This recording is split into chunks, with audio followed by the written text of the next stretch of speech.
अस्सलाम वालेकुम मतिउल्लाह जान। MJ TV 3 अहम मौज़ूआत हैं जिन पे आज बात करेंगे। सबसे पहले सुप्रीम कोर्ट में एड हॉक जजों की तैनाती,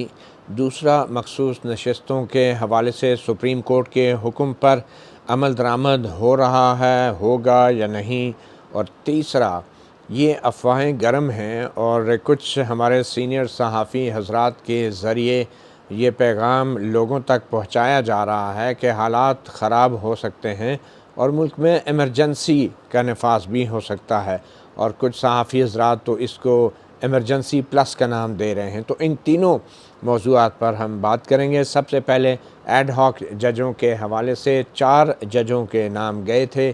2 जजों ने बज़ाहिर अब इनकार कर दिया है, पीछे सिर्फ 2 जजेस रह गए हैं जिनके हवाले से जुडिशल कमीशन ऑफ पाकिस्तान का 19 जुलाई को इजलास बुलाया गया है। और जुडिशल कमीशन ऑफ पाकिस्तान का ये जो इजलास है, इसमें जो सुप्रीम कोर्ट में जजों की तैनाती के लिए जुडिशल कमीशन के जो अख्तियारात होते हैं, ये वो वाला अख्तियार नहीं है।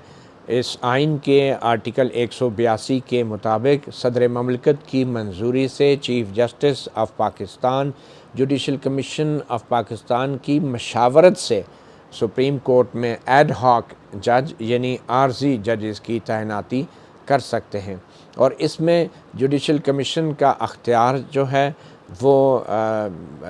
मंजूरी का नहीं है, आइनी अख्तियार नहीं है, जैसे कि सुप्रीम कोर्ट के जजों के लिए एक वोटिंग की जाती है। इसमें मुशावरत का पहलू है। अब वो मुशावरत का तरीक़ाकार क्या होगा? क्या जुडिशल कमीशन जो है, जो मशवरा देगा वो अपने अक्सरियती वोट से देगा? क्या चीफ़ जस्टिस ऑफ पाकिस्तान जो है वो सिर्फ़ जुडिशल कमीशन को आगाह करने का जो है वो सिर्फ़ ज़िम्मेदारी रखता है? तो ये 19 जुलाई को जो इजलास हो रहा है, इसमें यकीनन judicial commission of Pakistan chief justice को रेकमेंड करेगा कि ये जो 2 जजेस उन्होंने तजवीज़ किए हैं, क्या इनको एड हॉक जज के तौर पे तैनात किया जा सकता है या नहीं। अब वो 2 जजेस कौन हैं? जस्टिस मज़हर आलम मियाँ खेल हैं, जो कि एक सुप्रीम कोर्ट के रिटायर्ड जज हैं, और दूसरे जस्टिस सरदार तारिक मसूद हैं, वो भी सुप्रीम कोर्ट के ही एक रिटायर्ड जज हैं। आइन के मुताबिक उन रिटायर्ड जजों को दोबारा एड हॉक जज के तौर पे लगाया जा सकता है जिनको सुप्रीम कोर्ट से रिटायर हुए अभी 3 साल का अरसा पूरा न गुज़रा हो। तो अब 2 जजेस के आने से सुप्रीम कोर्ट के जजों की तादाद 17 से 19 हो जाएगी। जुडिशल कमीशन ऑफ पाकिस्तान जो है, जैसा हम जानते हैं कि चीफ़ जस्टिस ऑफ पाकिस्तान उसके सरबराह होते हैं, फिर 4 दीगर सीनियर तरीन जजेस होते हैं, और उसके बाद फिर अटॉर्नी जनरल फ़ॉर पाकिस्तान, एक लॉ मिनिस्टर होते हैं, एक जो रिटायर्ड सुप्रीम कोर्ट के जज या सुप्रीम कोर्ट के चीफ़ जस्टिस जिनको चीफ़ जस्टिस ऑफ पाकिस्तान नामज़द करते हैं, और फिर एक पाकिस्तान बार कौंसिल के मुस्तकिल एक नुमाइंदा हैं एडवोकेट अख्तर हुसैन। तो ये 9 अफराद पर मुश्तमिल जुडिशल कमीशन जो है वो सुप्रीम कोर्ट और हाई कोर्टों में जजों की तैनाती करता है। मगर जैसा मैंने पहले कहा कि एड हॉक जजों के हवाले से इस कमीशन का रोल सिर्फ मशावरत तक महदूद है, और वो मशावरत इन्होंने चीफ़ जस्टिस ऑफ पाकिस्तान को देनी होती है। तो कुल अगर ये 2 जजेस तैनात हो जाते हैं तो 17 जो पहले से वैकेंसीज़ कंप्लीट हैं, मुकम्मल हैं, तो 2 जजेस को मिला के 19 जज हो जाएंगे।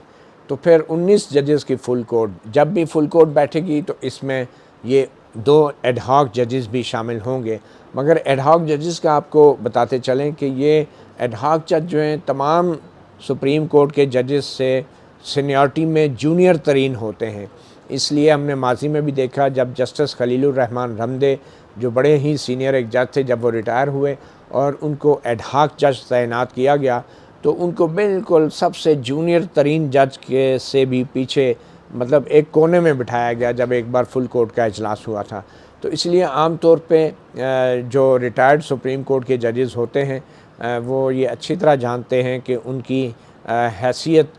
फुल कोर्ट में क्या होगी, और उनको एक जूनियर तरीन जज से भी पीछे बैठना पड़ेगा। तो आम तौर पे कुछ जजेस सिर्फ इसलिए दोबारा सुप्रीम कोर्ट के जज नहीं बनते कि उनको ये पसंद नहीं कि उनके जो जूनियर जजेस हैं वो उनसे सीनियर पोजीशन पे बैठे हों और वो एक जूनियर तरीन शख्स के तौर पे फुल कोर्ट पे मौजूद हों। अब जस्टिस सरदार तारिक मसूद और जस्टिस मज़हर आलम मियाँ खेल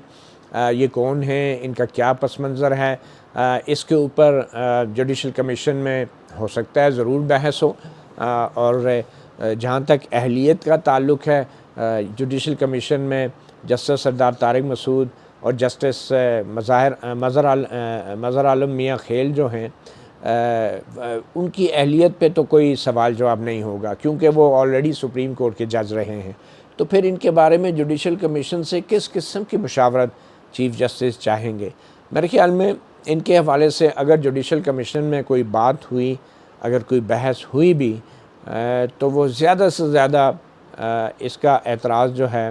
वो सुप्रीम कोर्ट के किसी जज की तरफ से तो शायद कम ही चांस आए, मगर हो सकता है कि पाकिस्तान बार कौंसिल के नुमाइंदा जो एडवोकेट अख्तर हुसैन हैं वो इस पे कोई बात कर सकें, क्योंकि हुकूमत तो खुश है बज़ाहिर जस्टिस सरदार तारिक मसूद और जस्टिस मज़हर आलम मियाँ खेल से, क्योंकि जस्टिस सरदार तारिक मसूद जो हैं वो अपने माजी में काफ़ी एग्रेसिव रहे हैं, चीफ़ जस्टिस काज़ी फ़ाइज़ ईसा के बहुत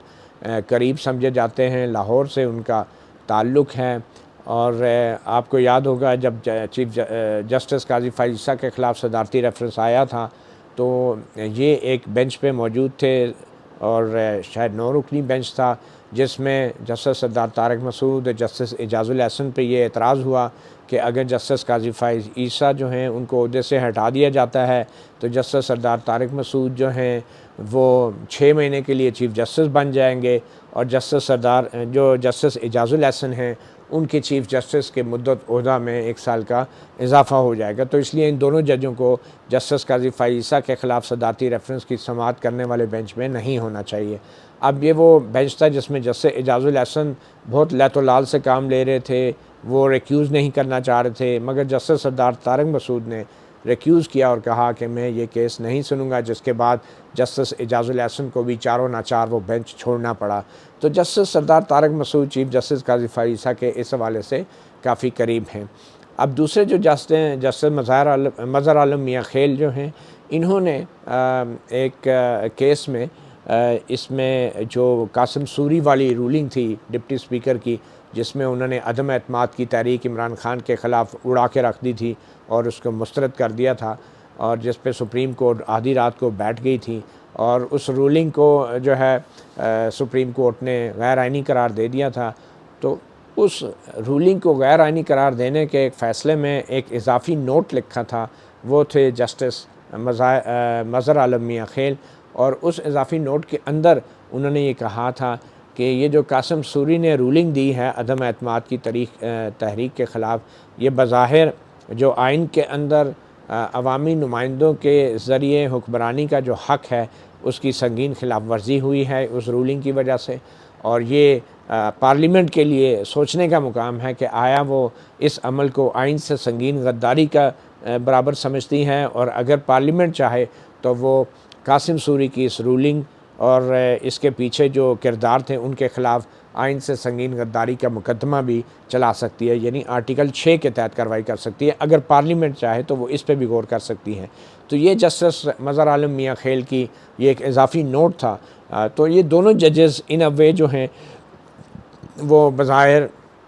कोई पीटीआई के इतने सपोर्टर नहीं हैं, और वैसे भी जस्टिस सरदार तारिक मसूद जो फ़ौजी अदालतों का केस सुन रहे थे उन पे भी एतराज़ हुआ था रिक्यूज़ल का। पहले उन्होंने इनकार किया और बाद में फिर वो बेंच से रिक्यूज़ कर गए थे। फ़ौजी अदालतों के केस की समाअत के लिए इनके ऊपर जो एतराज़ था वो भी जो पीटीआई और दूसरे वकला थे उनकी तरफ से किया गया था। तो इन 2 जजों के आने के बाद 19 जज हो जाएंगे फुल कोर्ट में। बज़ाहिर ये लगता है कि इन 2 एडहॉक जजों की माजी में जब तैनाती होती थी तो एक बार सुप्रीम कोर्ट में ये केस आया था कि ये जो एडहॉक जजेस हैं इनकी तैनाती नहीं हो सकती जब तक सुप्रीम कोर्ट की तमाम जो आइनी वैकेंसीज़ हैं जो कि कानून के तहत तय हैं वो फिल नहीं हो जाती। और सुप्रीम कोर्ट ने बड़ा तारीख़ी फ़ैसला दिया था कि जब तक ये 17 जो वैकेंसीज़ हैं कंप्लीट नहीं हो जाती एडहॉक जज नहीं लगाए जा सकते, और उस वक्त भी एडहॉक जज जो थे वो काफ़ी फ़ारग हो गए थे इसी वजह से। अब एडहॉक जज की जो तैनाती है, इसके ऊपर एक और एतराज़ ये भी होता है कि ये जो एडहॉकिज़म है, ये जो आर्जी जज लगाए जाते हैं जिनसे काम चलाया जाता है, ये उतने आज़ाद नहीं होते क्योंकि इनकी जॉब सिक्योरिटी नहीं होती। एडहॉक जज की जो रिमूवल है वो चीफ़ जस्टिस के विल पे होती है, उनके प्लेजर पे होती है। तो बज़ाहिर तो अब मौजूदा ये जो 2 एडहॉक जजेज़ हैं, इनको 3 साल के लिए तैनात किया जा रहा है, मगर ऑब्वियसली जब चीफ़ जस्टिस अगर नहीं चाहेंगे तो इनको रिमूव भी किया जा सकता है। तो एडहॉक जज की वो जॉब सिक्योरिटी नहीं है जिस तरह के आइन के अंदर एक मुस्तकिल जज की दी गई है। तो इसी एडहॉकिज़म को ख़त्म करने के लिए 18वीं तरमीम में, फिर 19वीं तरमीम में जो है एक जुडिशल कमीशन बनाया गया था, क्योंकि पहले तो वज़ीर आज़म जो था उसके मशवरे पे सदर ममलिकत जजेस लगाते थे, फिर ये जुडिशल कमीशन बना दिया गया ताकि अदलिया की आज़ादी को यकीनी बनाया जाए और एडहॉकिज़म ख़त्म किया जाए। मगर अब फिर से ये एडहॉक जजेस की तैनाती जो है ये यकीनी तौर पे आर्टिकल 175 के अंदर जो जुडिशल कमीशन के ज़रिए अदलिया की आज़ादी को और एडहॉकिज़म को ख़त्म किया गया था, एक बार फिर ये एडहॉकिज़म जो है दोबारा से ज़िंदा हो रहा है चीफ़ जस्टिस काज़ी फ़ायज़ की सरबराही में। और इससे पहले चीफ़ जस्टिस गुलजार अहमद ने सिंध हाई कोर्ट के अहमद अली शेख साहब को एडहॉक जज के तौर पे सुप्रीम कोर्ट बुला लिया था, वो नहीं आए थे, उन्होंने इनकार किया था। मगर एडहॉक जज पहले भी होते रहे, मगर असूली तौर पे एडहॉकिज़म की जो है हौसला शिकनी करती रही है सुप्रीम कोर्ट और जितने भी बार और बेंच के जो लोग हैं। तो इस एडहॉकिज़म की वजह यह है कि इससे मैनिपुलेशन होती है और इससे फुल कोर्ट के अंदर अगर कोई बहुत अहम केस आता है तो एडहॉक जजेस बिल्कुल मुस्तकिल जजेस के बराबर उनका वोट होता है अक्सरियत के लिए, मगर असूली तौर पे उनकी जो जॉब सिक्योरिटी है वो वैसी नहीं होती जैसे कि सुप्रीम कोर्ट के मुस्तकिल जजेस की होती हैं। तो एडहॉक जजेस को बुलाने का बज़ाहिर मकसद क्या हो सकता है? एक तो मकसद ये है जो नज़र आ रहा है कि हुकूमत ने ऐलान किया है कि पीटीआई के ख़िलाफ़ पीटीआई पे पाबंदी लगाने का वो एक रेफरेंस सुप्रीम कोर्ट भेजेगी। तो शायद चीफ़ जस्टिस के ज़हन में यह आया होगा कि अब ये तो फिर आने वाला महीना भी पूरा जो है फुल कोर्ट जो है उधर चला जाएगा, तो जो 58,000 से ज़ायद जो ज़ेर अल्तवा केसेस हैं सुप्रीम कोर्ट के वो कैसे ख़त्म होंगे। और वैसे भी चीफ़ जस्टिस काज़ी फ़ायज़ की रिटायरमेंट में अब सिर्फ चंद महीने रह गए।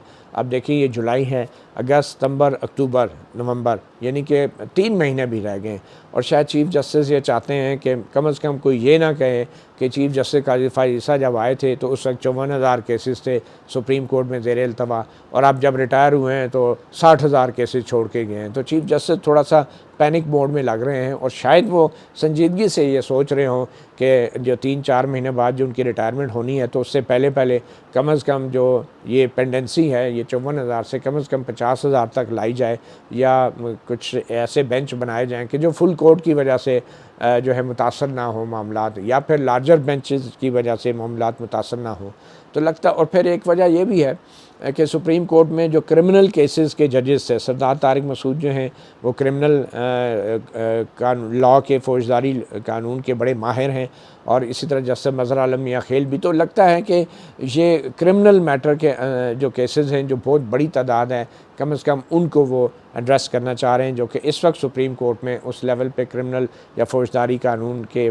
जो महारत जो है बेंच पे मौजूद नहीं है। तो वो गैप जो है उसको भी फिल करना चाह रहे हैं। तो एक पैनिक मोड ज़रूर लग रहा है जिसमें शायद चीफ जस्टिस चाह रहे हैं कि कम से कम मेरी रिटायरमेंट पे ये ना हो कि आया था तो 54,000 केसेस पेंडेंट थे और जब मैं गया हूँ तो 60,000 केसेस पेंडेंसी हैं। तो ये भी एक एडहॉक जजेस के लगाने की वजह हो सकती है। मगर एक वजह और ये भी है कि शायद अब वो अपने आप को फुल कोर्ट के अंदर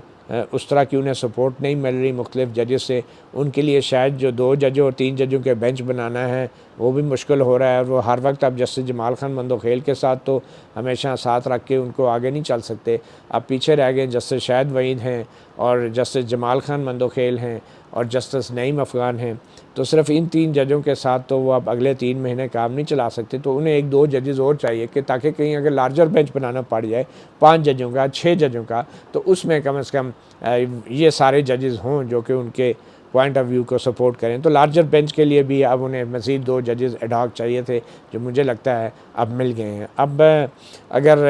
क्या ये भी मुमकिन है कि 3 जजों का बेंच हो और 2 एडहॉक हो और एक चीफ जस्टिस खुद बैठे हों, इस पे तो लोग यकीनन एतराज़ करेंगे। बिल्कुल वैसे ही जैसे हाई कोर्टों में अब ये होता है कि नया नया जो जज लगता है वो एडिशनल जज होते हैं, 3-4 जब लग जाते हैं तो जो भी हाई कोर्ट का चीफ जस्टिस होता है वो अपने दाएं बाएं एडिशनल जज बिठा लेता है। एडिशनल जज वो होता है जो अभी कन्फर्म नहीं होता, और उसने साल बाद जो है जुडिशल कमीशन में उसकी कारकर्दगी देख के उसके चीफ जस्टिस की रिकमेंडेशन के ऊपर उसको कन्फर्म करना होता है। तो हाई कोर्टों में भी एडिशनल जज बिठा के चीफ जस्टिस साहिबान बहुत से फैसले करवा लेते हैं। तो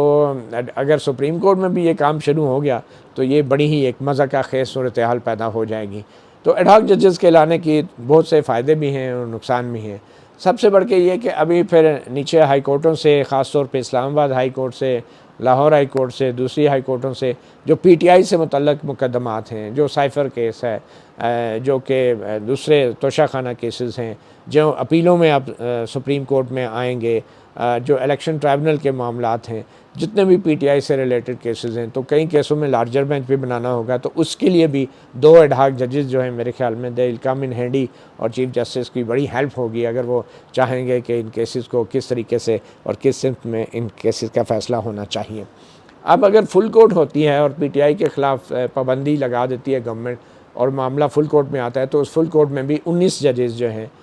वो हो जाएंगे, और 19 में से चीफ जस्टिस को अगर मिलाएं तो फुल कोर्ट किसी भी मामले में इन जो 8 जजेस को अगर निकाल दें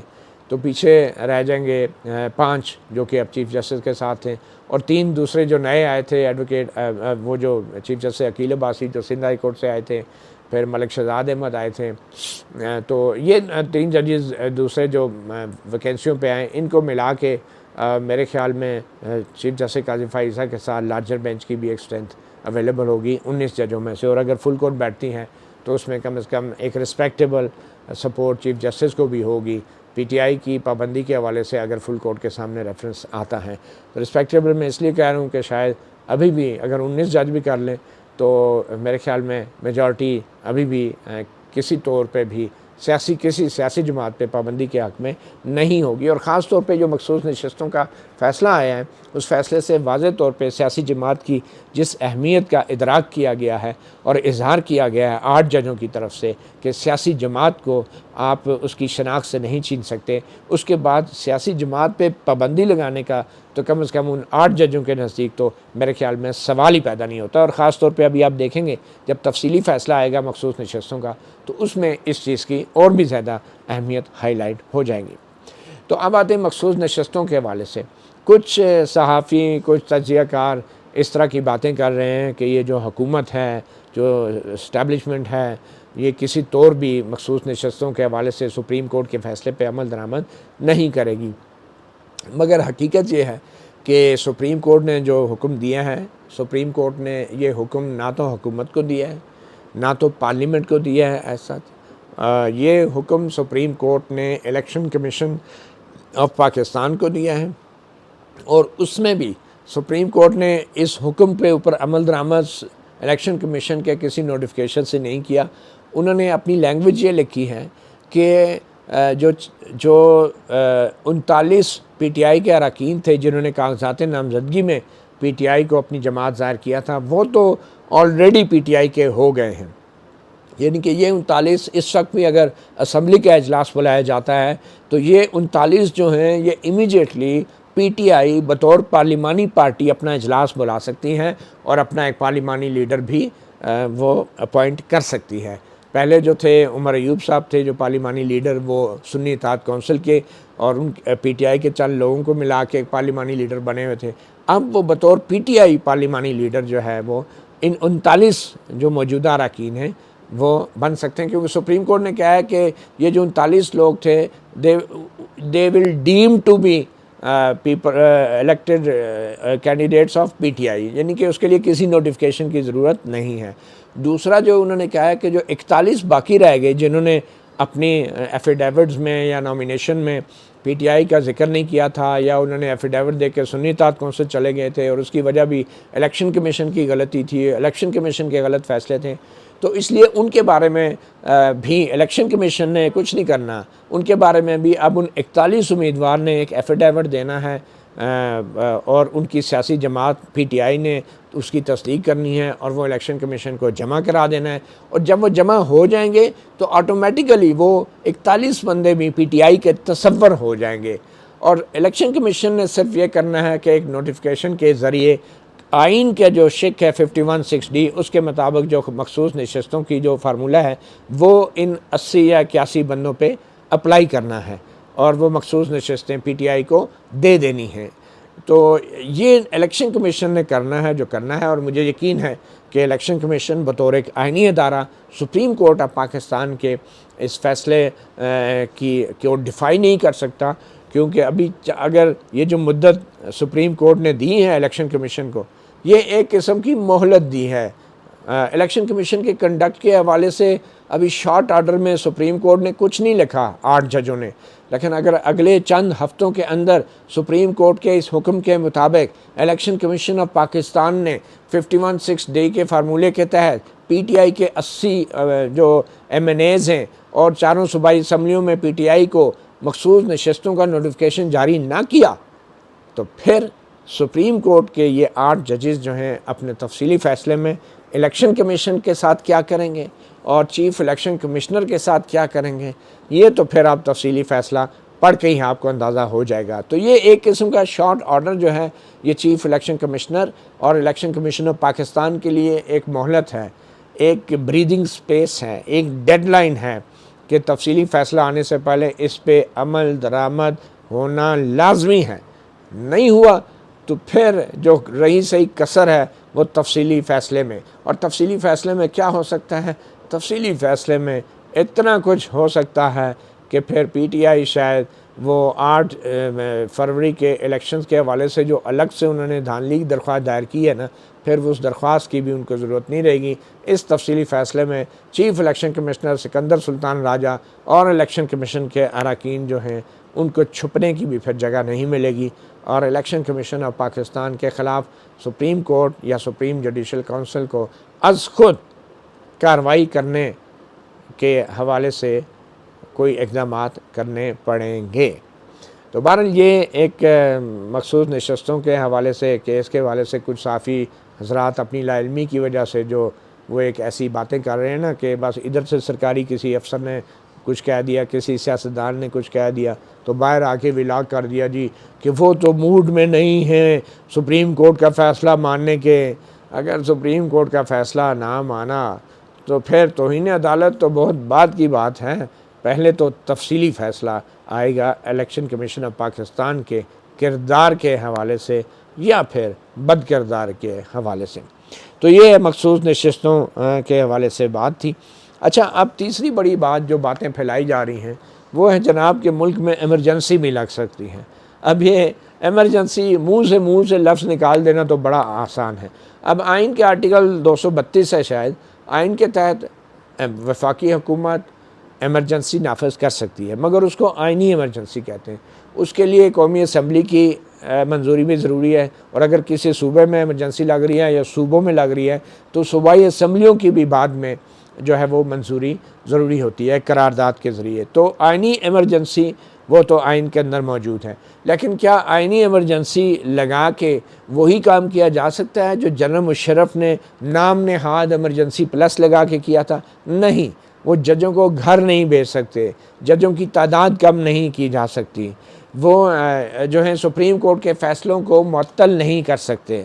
तो ये इस तरह की कोई एमरजेंसी जो है वो आइनी एमरजेंसी नहीं होगी। इंसानी हकूक़ जो हैं वो आइनी एमरजेंसी के दौरान भी मुअत्तल नहीं किए जा सकते। ये हमारी सुप्रीम कोर्ट के फ़ैसले भी मौजूद हैं।